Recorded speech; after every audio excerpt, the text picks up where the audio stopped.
Howdy, folks. Today we're looking at Marjorie Finnegan, Temporal Criminal #1 from AWA in 2021.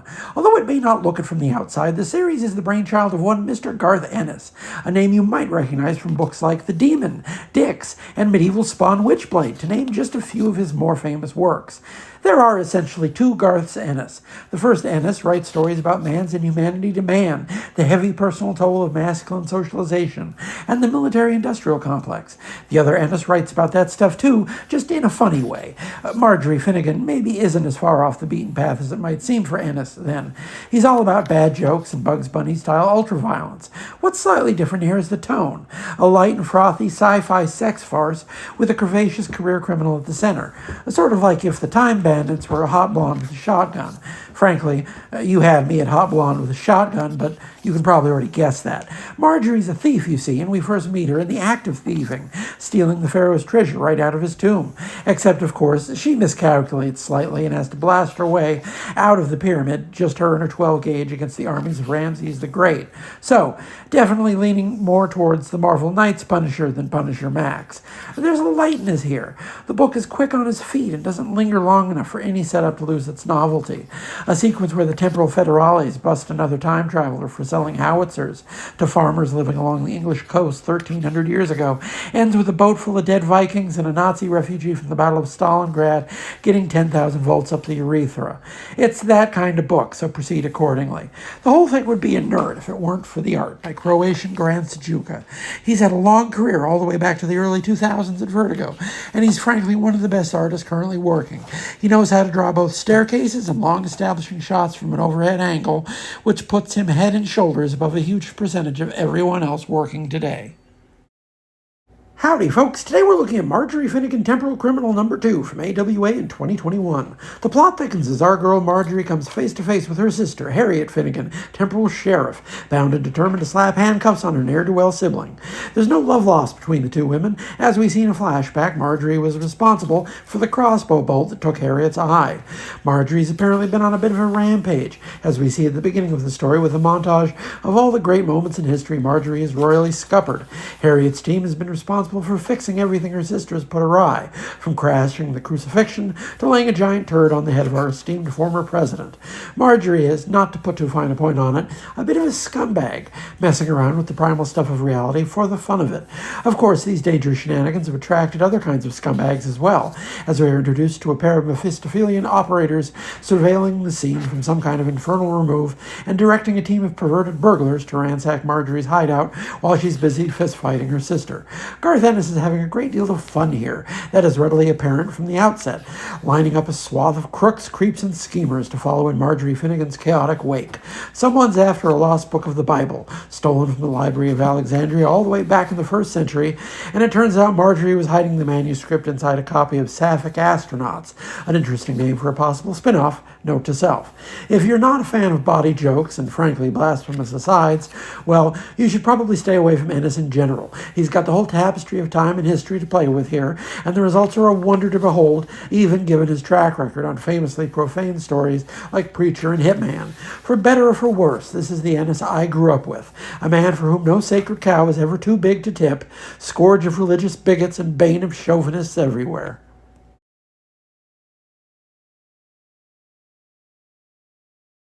Howdy, folks. Today we're looking at Marjorie Finnegan, Temporal Criminal #3 from AWA in 2021. When last we left our heroine, she was rocketing through time and falling to her doom, and the first few pages here detail her plummeting to the streets of future Manhattan. Of course, her buddy Tim, the disembodied time-traveling head, who sends her where she wants to go, catches up with Marge just in time to prevent her being turned into splatter on the sidewalk. But she still manages to fit in some creative cussing in front of school children. The problem is that her sister has somehow figured out how to track her through the time stream. Harriet shows up at the bar where she's knocking back sex TARDISes, while Tim recharges for another jump. From there, Marjorie starts jumping randomly to ancient Rome, the American Civil War, the Battle of Hastings, and the Jurassic era, all in the futile attempt to shake her sister. But there are other misdeeds afoot besides merely Marjorie's mischief. This issue offers insight into the master plan of the nefarious Lord of Evil and his associate and Marjorie's ex, Stan Zanzibar, the guy painted red from head to toe with with the little horns. Turns out that the aptly named Lord of Evil has plans with the Apocrypha, namely, to go back in time and make sure the Holy Bible gets printed with all the parts that were otherwise expurgated for public consumption. That's just the first step in the Lord of Evil's master plan for the conquest of time, although she doesn't get to hear the rest of it. The problem is that right after she accidentally uncovers this gruesome plot against history, Marge gets cold-cocked by her sister. After a fistfight, Marjorie's cuffed and arrested, and the next issue promises to show us life inside a prison for criminal time travelers. Garth Ennis' deeply cynical perspective on organized religion rears its head. Caveat emptor, the idea of secret shenanigans dating back to Bible times is a recurring motif in Ennis' work, dating all the way back to his career-making run on Hellblazer, and certainly Preacher. He's no fan of the Holy Scripture, I think it's fair to say. Howdy, folks. Today we're looking at Marjorie Finnegan, Temporal Criminal number 4 from AWA in 2021. As promised last time, this issue features that hoariest of tropes, the women's prison. Garth Ennis has spent a lot of time putting his own rather disrespectful spin on established genres, and so too here. If you were worried an issue devoted to women in prison would be overly sexualized and unaccountably violent, well, worry no more, as it is indeed overly sexualized and unaccountably violent. Just not in the way you might be thinking. When Marjorie lands in the Hoosgow, she meets up with an old friend, a hyper-intelligent velociraptor by name of Dinah.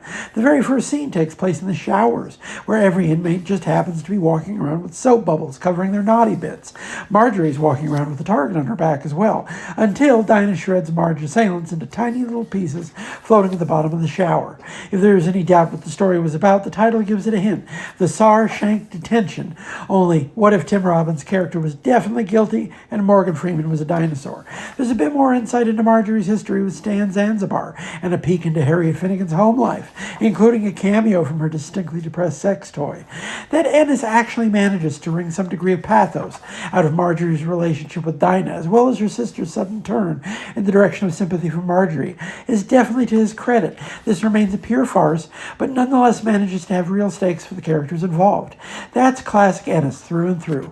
I'm reminded of Hitman, which could be blisteringly funny one month before turning on a dime the next to be the saddest damn book on the stands.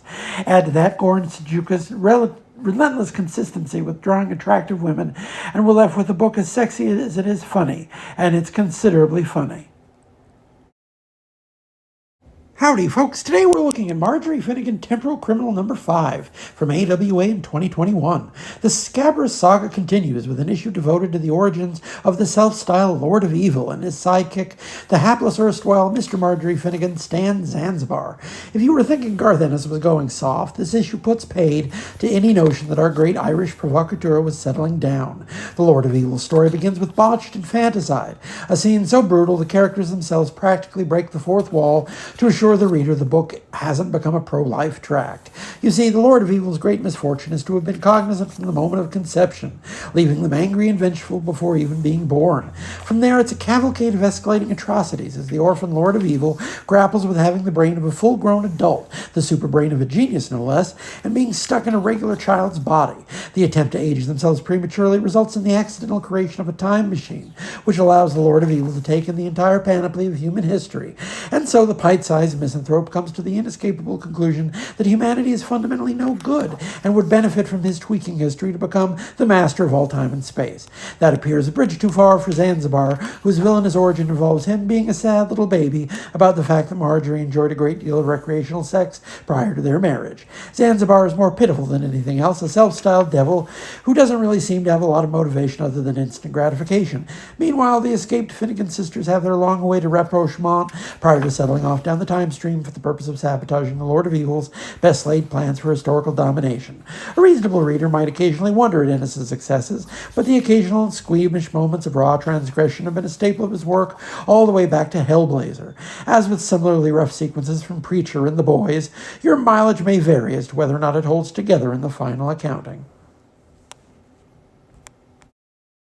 Howdy, folks. Today we're looking at Marjorie Finnegan, Temporal Criminal number 6 from AWA in 2021. Our story rolls towards its rousing climax with a change of pace issue that sees the famous Finnegan sisters cast ashore at 6 billion years AD, brainstorming for ways to defeat the Lord of Evil in his plot to conquer human history. In practice, we see the Lord of Evil is fixated on exploding a particular aspect of the human condition, our propensity to accept religious hypocrisy at face value, one of Garth Ennis' overriding thematic concerns. concerns. The problem is, it's a lot easier for the bad guys to exploit this historical quirk for their purposes than for the good guys. The most evil man in human history can't abide the hypocrisy of religion constructed on a scaffolding of fairy tales and just-so stories. Not that different from Preacher, then, and just as in that book, the actual truth, such as it is only important as a mechanism for control. Now, the problem for Marjorie is that she doesn't have a clue how to combat the Lord of Evil's fiendish plot. This issue sees her traveling to the far future to speak to the last human being, who just happens to also be a repulsive example of corpulent chauvinism. Now, the distaste for fat characters is sadly another hallmark of Ennis's work, a rather odd blind spot for someone whose work has always enjoyed a robust streak of humanism, but one supposes nobody's perfect. Meanwhile, the hapless Stan Zanzibar wises up and tries to flee the Lord of Evil, having gotten the full picture that he's nowhere near as sinister as he needs to be to swim in those waters. He's a fundamentally weak man enthralled to a strong personality, and that never ends well. Certainly he will be useful for the Finnegan sisters when they figure out the next step for their plan. I'd wager that in lieu of any complex plot, they'll opt for the frontal assault, but I guess we'll have to check back next week to see how it all plays out. Howdy, folks. Today we're looking at Marjorie Finnegan, Temporal Criminal number 7 from AWA in 2021. I realize at this point I really shouldn't be surprised by anything in a Garth Ennis comic book, but I confess the opening sequence here genuinely made me gasp. There's the Finnegan sisters in all their glory, sitting and watching the carnage unfold at our nation's capital 2.5 years ago. My, how time flies. Never underestimate Garth Ennis is the lesson here.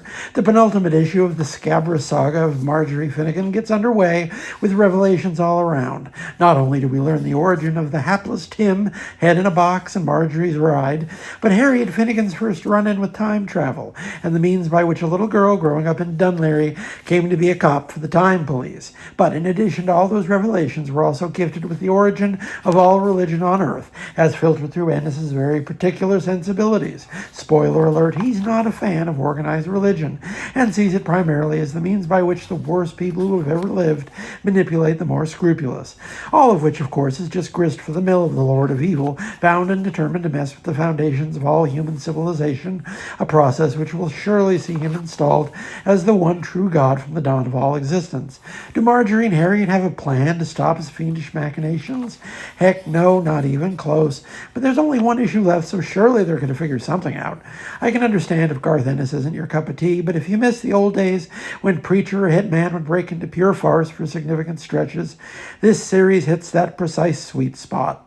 Howdy, folks. Today we're looking at Marjorie Finnegan, Temporal Criminal number 8 from AWA in 2021. And so we reach the end of our journey with Dear Marjorie, as well as Garth Ennis and the sublime art of Goran Sudžuka. As expected, the story ends in a frontal assault on the fortress of the Lord of Evil, for lack of any better idea. It all boils down to a good old-fashioned standoff between the aforementioned Lord and his not-so-loyal sidekick, Stan Zanzibar, on one end, and the Finnegan sisters on the other. At stake is nothing less than the history of the world, as the Lord of Evil's plan to remake all of religion in his own image finally comes to fruition, albeit not perhaps in the way he intended. The resolution of the story hinges upon the revelation planted assiduously throughout the story that there is indeed a bog standard common denominator between religiosity and hyperzealous atheism. Both schools of thought generally tend to loathe women.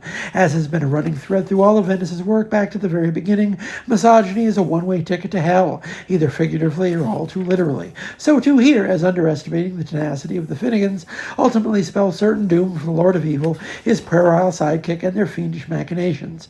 As a standalone piece, I'd offer Marjorie Finnegan as one of Ennis's more successful outings. Funny and profane, not without imperfections, but nevertheless delivering a concise treatment of some of his most significant thematic preoccupations. It's light and frothy where it needs to be, trenchant without being morose, sexy in a way that you wouldn't necessarily credit Ennis, although, of course, much of the credit for that goes to Sudžuka and his effortless skill. Reaching the end of the series was a real bummer, frankly. So, where is the sequel?